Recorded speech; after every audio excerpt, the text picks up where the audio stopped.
In Detroit in 1968, with the background of civil rights struggles, the Vietnam War, a global wave of protest and a major urban insurrection, black auto workers in the city organised themselves to fight against discrimination and eventually radically transform society, setting up the League of Revolutionary Black Workers. This is working class history.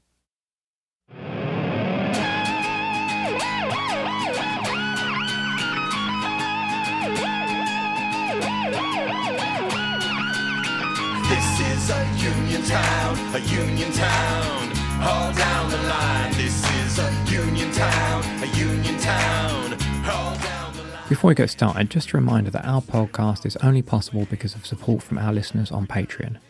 Our supporters fund our work and in return get exclusive early access to podcast episodes, bonus episodes, free and discounted merch and other content. For example, you can listen to both parts of this double episode now, as well as an exclusive bonus episode. Join us and find out more at patreon.com/workingclasshistory. Link in the show notes.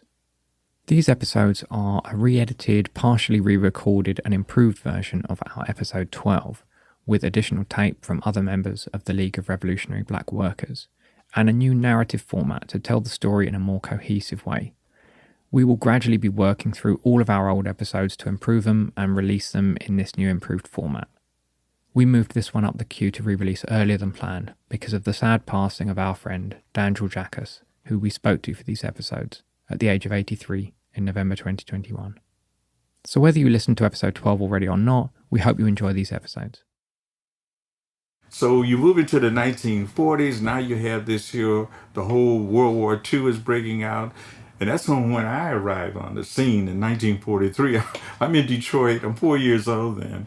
And I've only been in the city, a couple of months, and suddenly, boom, the city explodes in this here massive race riot. At that time, it was considered one of the largest race riots in the city, in the country's history. This is Herb Boyd. Herb was an auto worker in Detroit, a member of the League, and is the author of Black Detroit, A People's History of Self-Determination. My mother was all out in the middle of it. In fact, she was out in the street when she saw a black man running out of a pawn shop with an arm full of clothes, and they hauled out for him to halt. And he didn't stop. He kept running, and they mowed him down. They literally cut his body in half with bullets. So my mother, upon seeing that, she said, I think I've seen enough. And she came back in the house and did not go back out anymore. But then you look at all of the results of that, and some of the things that stimulated, it was a lie, a rumor that some white soldiers had thrown a black baby into the Detroit River off the Belle Isle Bridge. None of that was true. But when you have like this simmering discord, all you need is just one little old thing to fuse it. Boom, it sparks, and boom, everything explodes. And that's essentially what happened. And we saw it happening across the country in the 1940s. Newark, Harlem, all had similar kind of outbreaks. The Detroit race riot of 1943 saw hundreds of people injured, with 9 white people killed and 25 black people killed, 17 of them by police. This was the backdrop of race relations in Detroit prior to the civil rights movement. This movement was influential for people like Mitch, who later formed the League.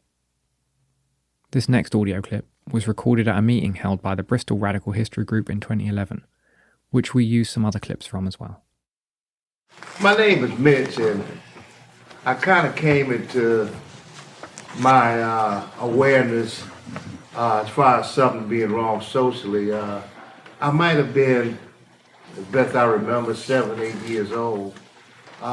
Me and a guy, a friend of mine, every time they printed the jet, we'd go down to this basement and look at it because they had a picture of a pretty girl in the Jet magazine, Well, one day we went and got the Jet, and they had a picture of Emmett Till in it. Emmett Till was a 14-year-old black boy murdered by white racists in Mississippi in 1955 after being accused of whistling at a white woman. Till's mother decided to have an open casket at Till's funeral and gave Jet magazine permission to publish photographs of it so everyone could see the brutal racist violence inflicted on this young child. And this gave great impetus to the civil rights movement. Most famously, Rosa Parks said she was thinking of Till when she refused to give up her seat on a segregated bus a few months later. I'll never forget it. I remember this like I saw it yesterday. It shocked both of us, and it kind of made me wonder, what was going on, and I guess through my early teens, Martin Luther King and the Civil Rights Movement was kind of moving to desegregate the South, and I watched as police dogs were put on innocent people who were trying to desegregate swimming pools and beaches, and people getting beat down because they're trying to get something to eat at lunch counter, And all of that, I found extremely horrible.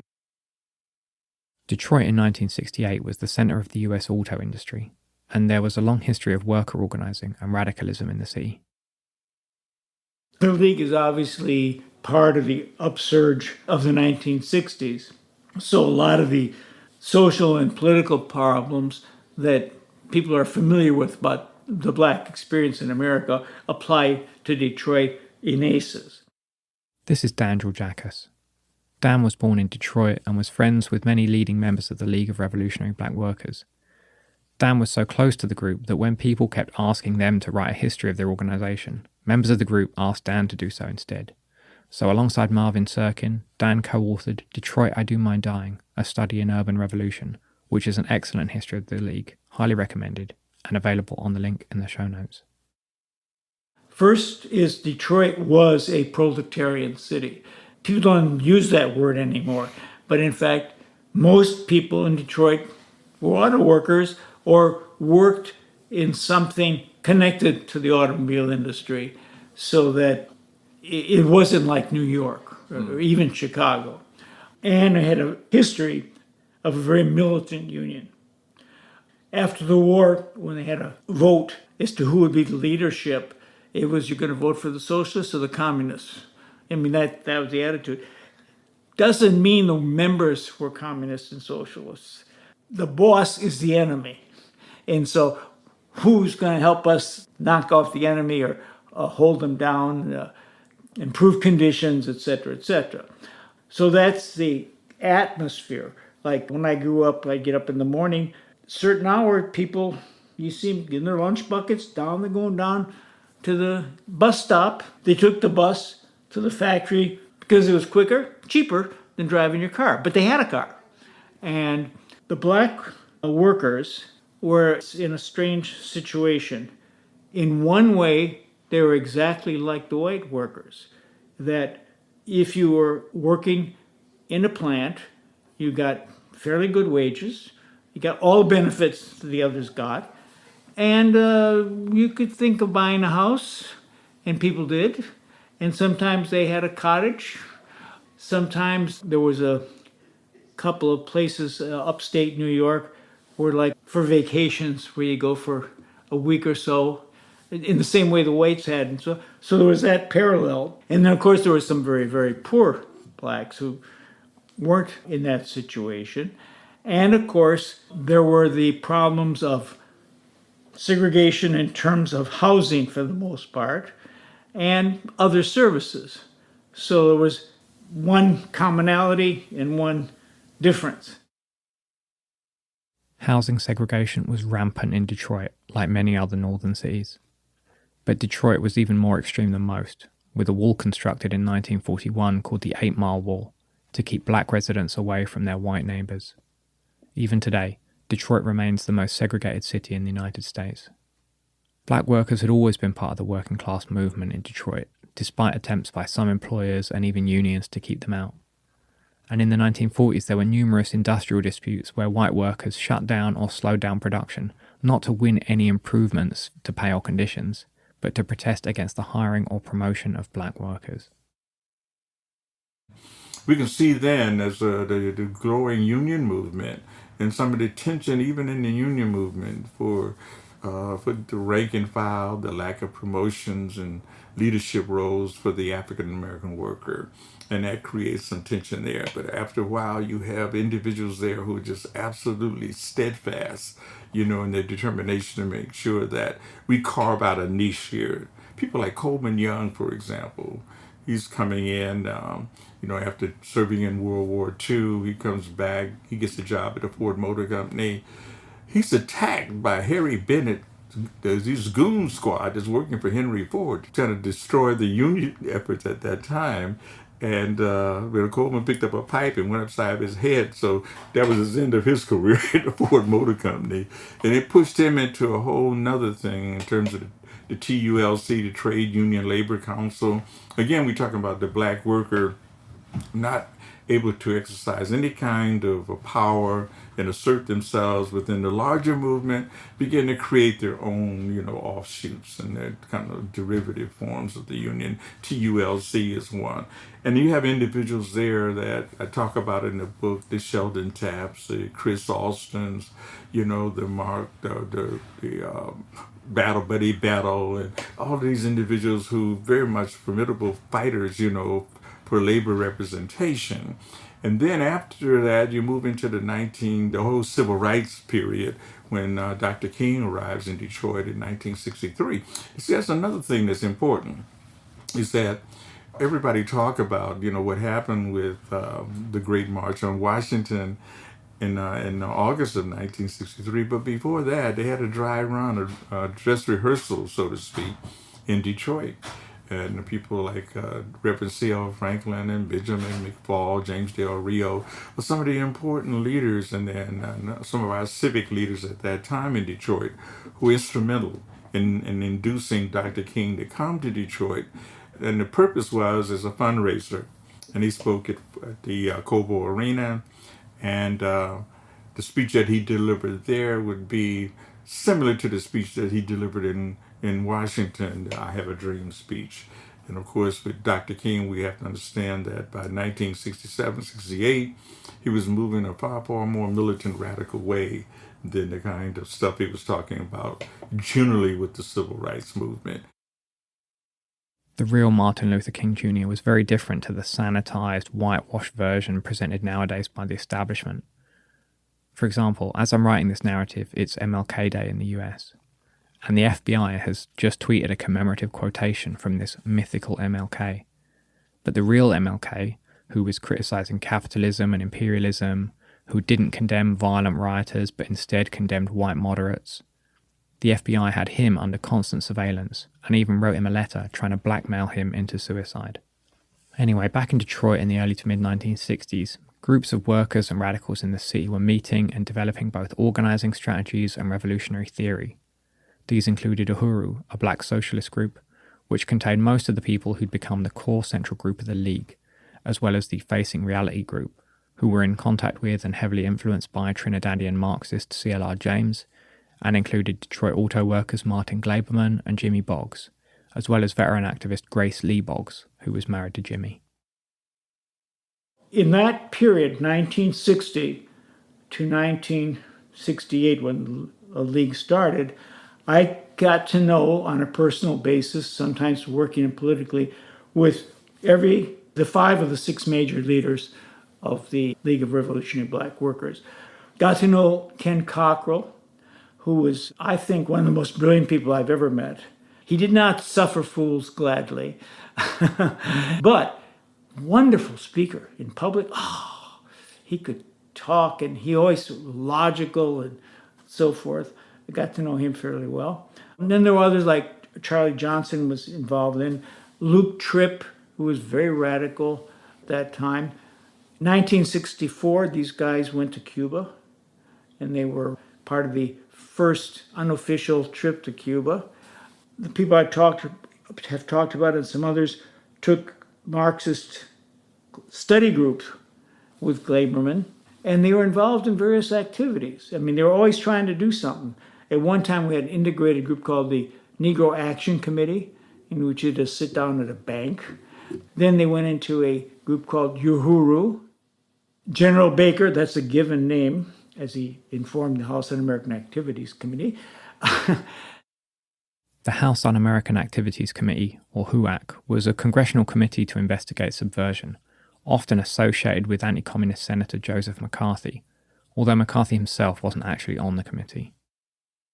General Baker and some of his associates were charged by the police with trying to start a riot on the Far East Side in 1963.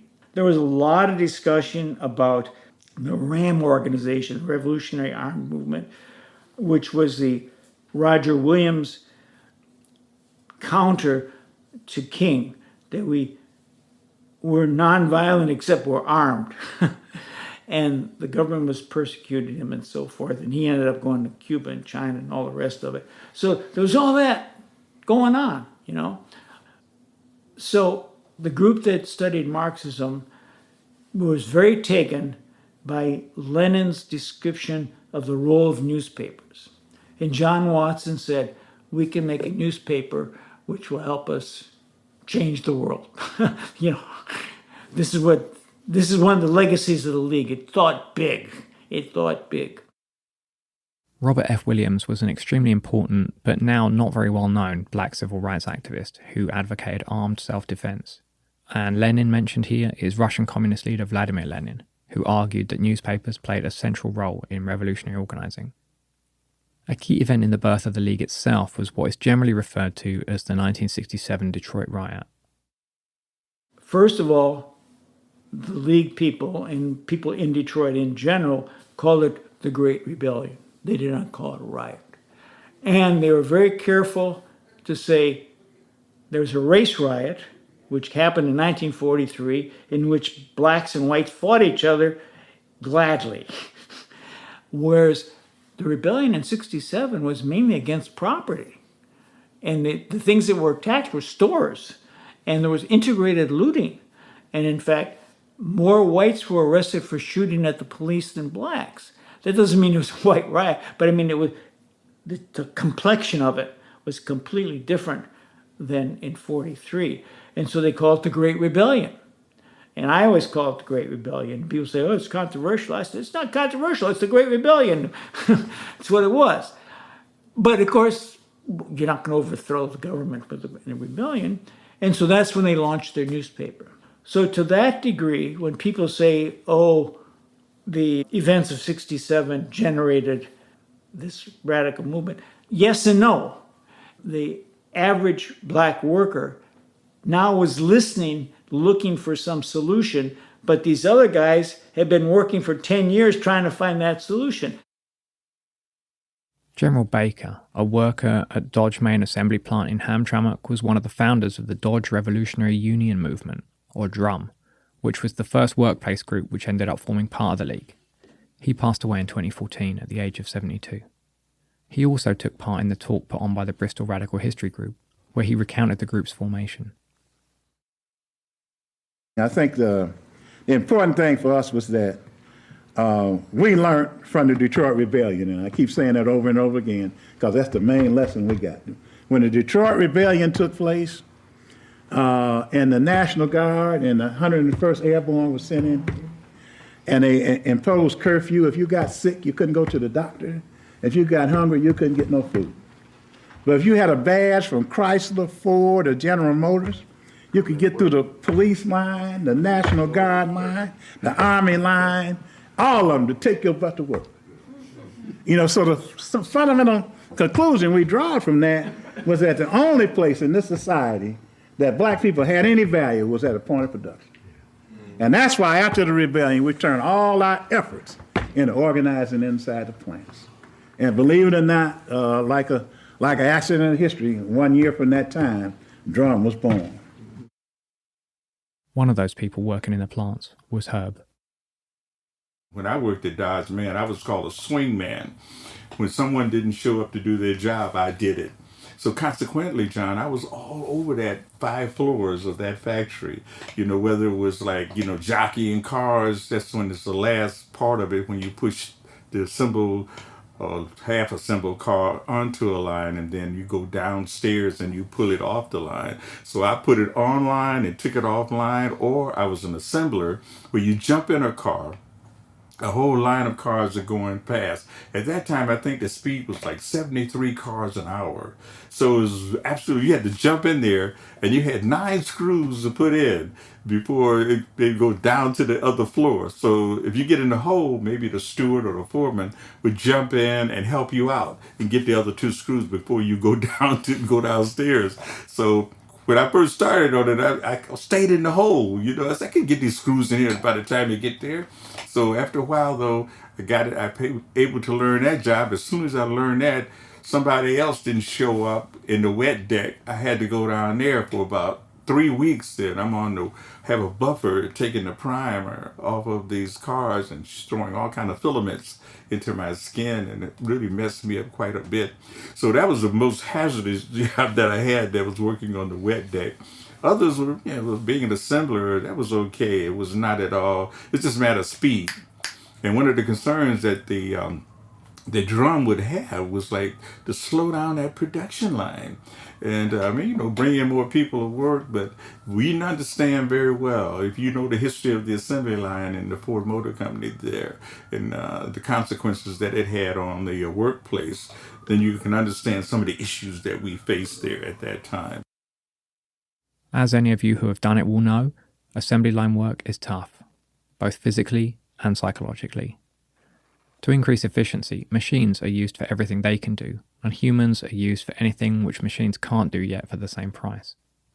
But to maximize output, humans have to act like machines. Exact motions are calculated and instructed to workers to ensure they work as fast as possible. Detroit car factory worker Martin Klaberman, who was white but worked with the League, wrote a lot about his experiences in the plants. And one thing he wrote I think really gets across what it feels like to be on the assembly line, even if you have pretty decent wages and benefits.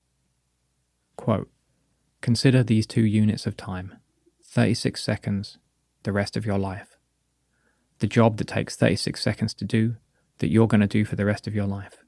I don't know a better definition of alienation than that." End quote. And as in the auto industry around the world, management was constantly trying to increase the speed of the assembly line. And although this was often a primary concern of workers on the shop floor, speed up and other issues of control over the work process itself were not often taken up by the United Auto Workers Union, the UAW. The union in general was pretty happy to trade off issues like that in return for making progress on issues like pay and benefits. So to challenge management on speed up, workers would have to take matters into their own hands. And it was in protest against speed up which around 4,000 workers at the Dodge Main Chrysler plant in Hamtramck walked out on strike on the 2nd of May 1968. It was the first wildcat or unofficial strike at the plant for 14 years. Several black strikers then met up in a bar over the road and formed the Dodge Revolutionary Union movement to organize black workers. If you look at the history of drum, it grows right out of the labor unionism in Detroit, because the Wildcat Strike of 1968 led to the formation of the Dodge Revolutionary Union movement. And some of the demands they were making were similar to the demands that was being made by the rank and file of the UAW itself. But after a while, UAW for us meant you ain't white. They were not taking care of some of the basic concerns and the promotion and dealing with some of those critical, what you call online issues at that time, working on that assembly line, which I had done for 5 or 6 months, General Baker at that time was working at a place called Dodge Main Assembly Plant, which had overwhelmingly black membership, but had lots of whites in it too. I don't know if it was overwhelming, but there was a lot of black workers there. And UAW wasn't treating them well and so forth. And they did the first wildcat strike in decades in May of 1968. And they issued pamphlets and stuff which talked about socialism. So it was called the Dodge Revolutionary Union Movement. It was so important in the world, or no, I'm going to put it this way, mass media. The Wall Street Journal put it on the front page. The Detroit Free Press stuck it back somewhere. But the Wall Street Journal said, is this a resurgence now of socialist rebellion in Detroit, which is the center of other rebellions? Drum found itself in conflict not only with factory management, but also the UAW union. Drum posed a challenge to the UAW both in racial terms and in terms of the union's desire to keep peace in the workplace. So the question that then you must ask yourself is, what do the United Automobile Workers think about this? And this is the problem.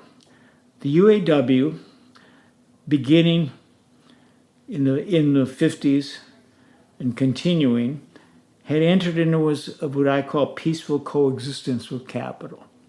And what they had done, they thought they were doing the right thing.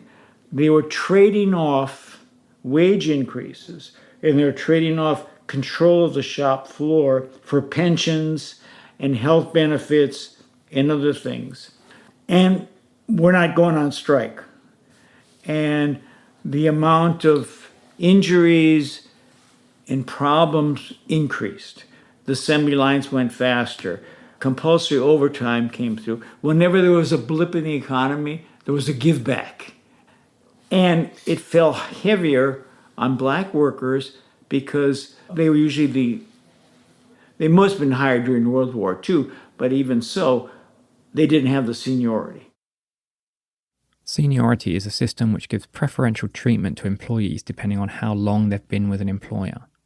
As a system, it's unlawful in places like the UK and Europe because it discriminates on the basis of age. But in the US, treatment based on seniority has long been something which has been demanded and won by unions. And because of US history, seniority there doesn't just discriminate on the basis of age, but since many industries were formerly segregated by race and gender until recently, it also discriminates on the basis of race and gender. And if you have a layoff or cutback, they start with those recent hires, which makes sense, but it hurts your group. You say, wait a minute. And what the UAW did not do is there were skilled trades, higher paying jobs, and they did not fight to get blacks into those organizations. In fact, they kind of resisted it. So if you were a black worker, you're more likely to be in the foundry, which is the most dangerous place, than in some, last minute hooking in lamp somewhere. The UAW also had disproportionately few black representatives, especially when compared with the large number of black workers in the city. You didn't feel, is it my union or not my union? And the UAW Central organization had it had tokens, had a couple of tokens. So nationally, it was known as a progressive union. And Martin Luther King marched in Selma, Walter Reuther marched with him. Walter Reuther was the president and ideological leader of the UAW. But then you go back to Detroit, and the things that people are protesting in the South are happening in this other more sophisticated form in Detroit. And they thought, the UAW leadership thought, well, if you have liberal Democrats come to power, you can slowly change things. But in fact, things were getting worse in the city of Detroit. After it was founded, Drum began to grow. As well as speaking about issues inside the plants, Drum also spoke about other issues of concern to the black community. For example, the group published a list of the names of black people who had been killed by Detroit police and attacked the UAW for endorsing police events. And it organised a successful boycott of 2 bars frequented by auto workers which didn't hire black staff. Growing in confidence, the group soon drew up an extensive list of demands to make of Chrysler management and the UAW. These included things like minimum numbers of black workers in various senior roles, including a black head of the board of directors, the reinstatement of all black workers fired in racist disciplinary proceedings with back pay, for black Chrysler workers in apartheid South Africa to be paid the same as their white colleagues, for black workers to cease paying union dues, and for a proportion of union dues instead to be set aside to aid self-determination for black people. On the 7th of July 1968, Drum marched on the UAW local headquarters and crashed a meeting of the executive board. The executive board panicked, called off their meeting, and instead gave Drum demonstrators a platform to air their concerns. Unhappy with the response from union officials, Drum announced it would shut down the Dodge main plant the next day, in breach of the union contract, which included restrictions on strike action for the duration of the contract, as is typical for union contracts in the US. The following day, Drum used supporters of the group, rather than employees, to set up a picket line outside the plant at 5 a.m, which ignored white workers but tried to persuade black workers not to go in. Around 70% of the black workers stayed out, and while most white workers went in, a fair number of them respected the picket line and went home. The Wildcat strike lasted for 3 days, until Drum, satisfied that they'd demonstrated their power, called it off, with no victimization of any participants. Soon, other revolutionary union movements, or RUMs, began springing up at plants around Detroit. When Drum blew up, many other factories said, hey, yeah, and different RUMs started at Ford, Cadillac, and a place that hardly anybody would ever know about, Eldon Avenue Gear and Axle. And the people in RUM said, this is the place we should organize. And you say, why would you organize Eldon Avenue Gear and Axle of all, just 25 factories? Why that one? Because that was the factory, they made all the axles for all the cars, like Flint. So if you could win control at Eldon Avenue Gear and Axle, you would have Chrysler hostage. Well, you have to know some history, and you have to have some strategy to do that. It's not just some black worker saying, oh, yeah, I'm angry, I'm going to close down this place. And the RUMs also expanded. There was a UPS RUM. There were youth groups. There were community groups. And eventually they gathered them all together and called them the League of Revolutionary Black Workers. Mitch was a young worker, looking for a way to get involved and do something about the issues he faced. And after meeting General Baker, he decided that RUMs were the way for him. They had a little, I don't know if any of you ever heard, they had a church called the Shrine of the Black Madonna. Mm-hmm. So I said, I'm going to go and check this out and try to be a black Christian. Mm-hmm. I wasn't really feeling that, and that wasn't really radical enough, and I wanted something else, so I said, let me go on down to the Nation of Islam. let me try that one, but the religion thing just didn't work. Shortly after, I wound up working for the Detroit News, and I met Ken Cockrell and Mike Hamlin. And I was ready and open, for, what they was talking about. My thing is, hey, let's get it on, and because it sounded good to me. What they did was introduce me to that gentleman there, General Baker, and that formed my whole life. I was so impressed with General, his work ethic, his, just everything he did. There's one thing I admired about him was that there was never a task too small, for him to do. And he did just about everything. And I hung with him, and he taught me all that, he possibly could. And eventually we got to working on the drum. I got to help him with the drum and organize the League of Revolutionary Black Workers and the groups that came before that. We had to organize in a different way inside the shop. We made sure we were not a caucus. We refused to get caught up in union politics. We had a base in the community and a newspaper, the Inner City Voice, that we operated out of. We organized the students and the youth that helped us, because when we first decided that we needed to put out a leaflet, I think my brother Carlos was talking about earlier about how people didn't know in the next plant what happened in this plant. That was always the case. We decided to put out a weekly leaflet because nobody on the other end never knew what happened on this end.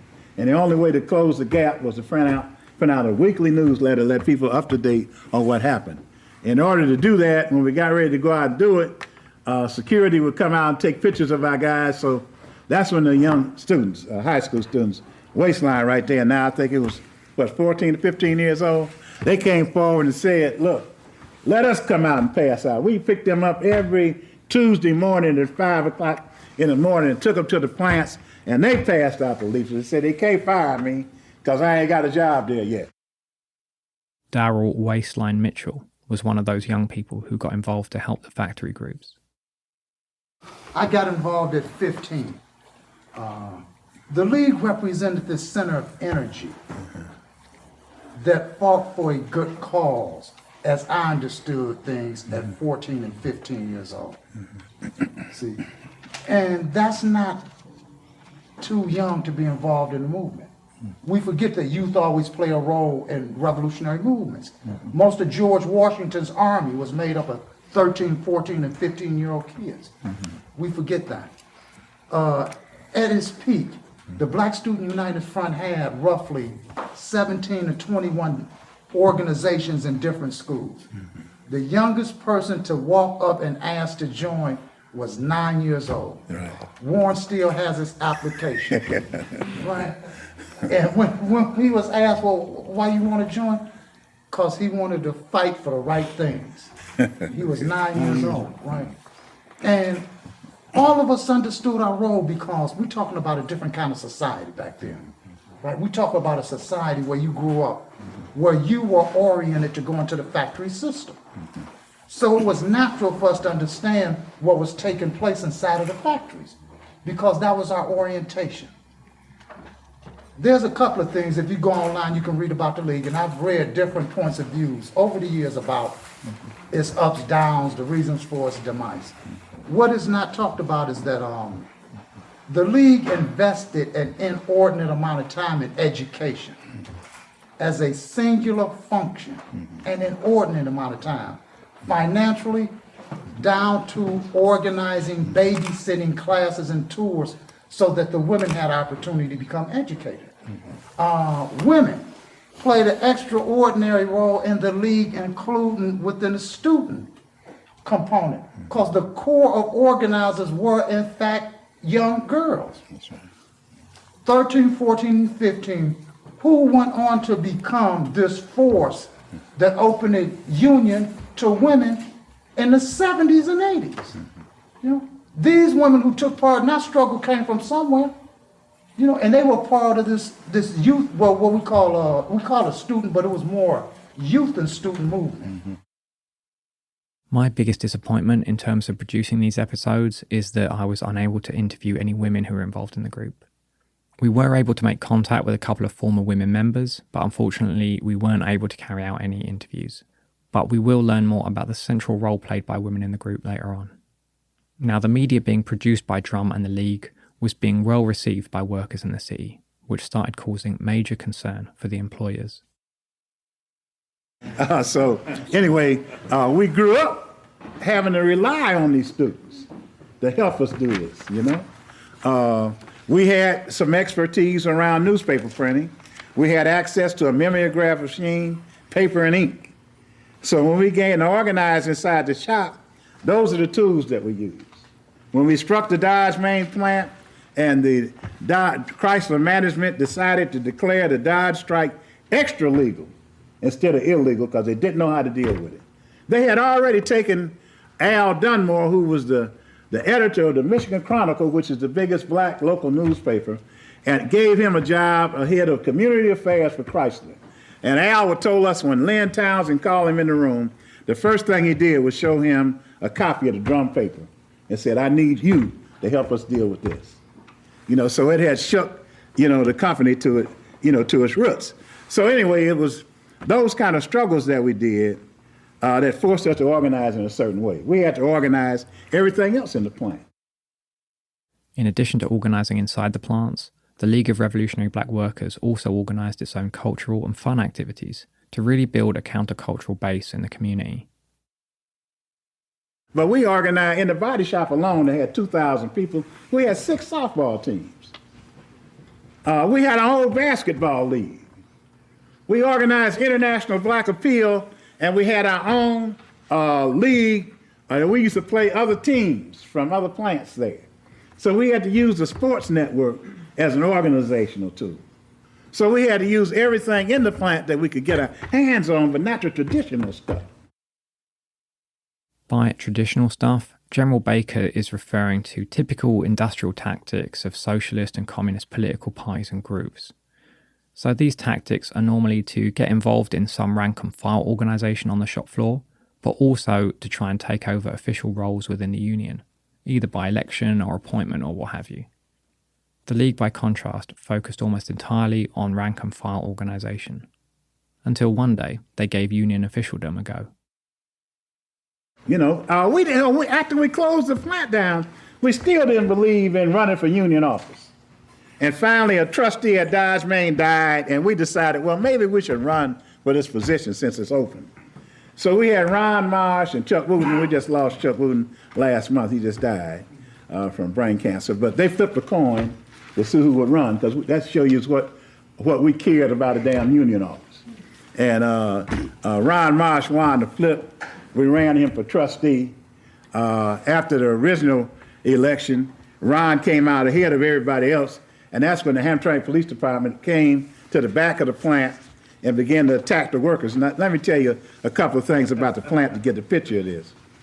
At the Dodge Main plant, they had 10,000 employees. When you come over the gate, you came right down into a new strip mall. They had 3 bars, 2 delicatessens, and a motel. They had it set up so you could lose every dime you made before you got a block away from the plant.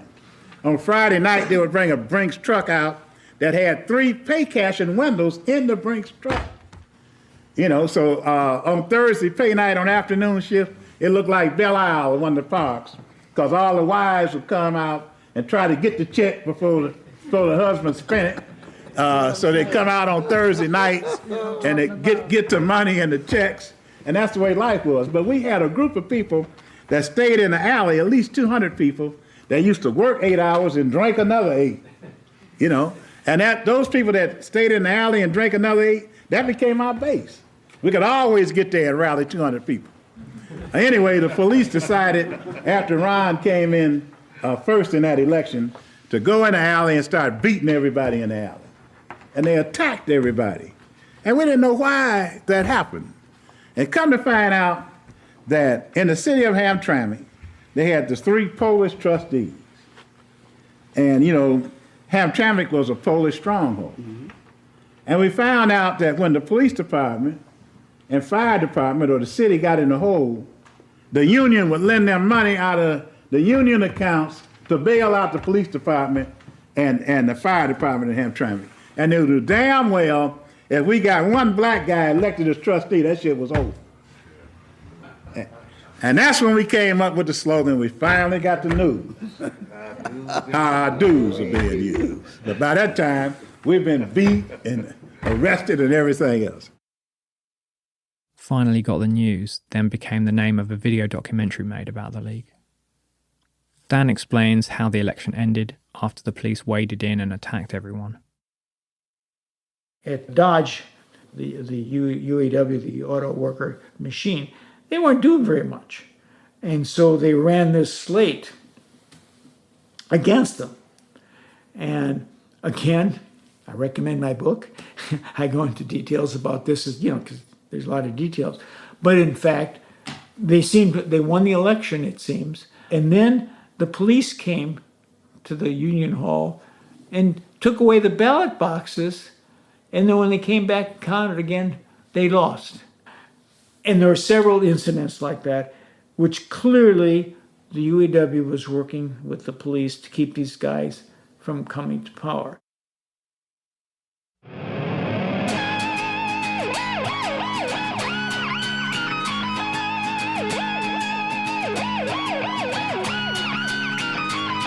Good memories are forever, said the dog on the tombstone.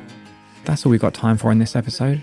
In part 2, we hear more from Herb, General Baker and Dan about how the group organised, how women were involved in the group, how the police and union officials responded, and what the group achieved.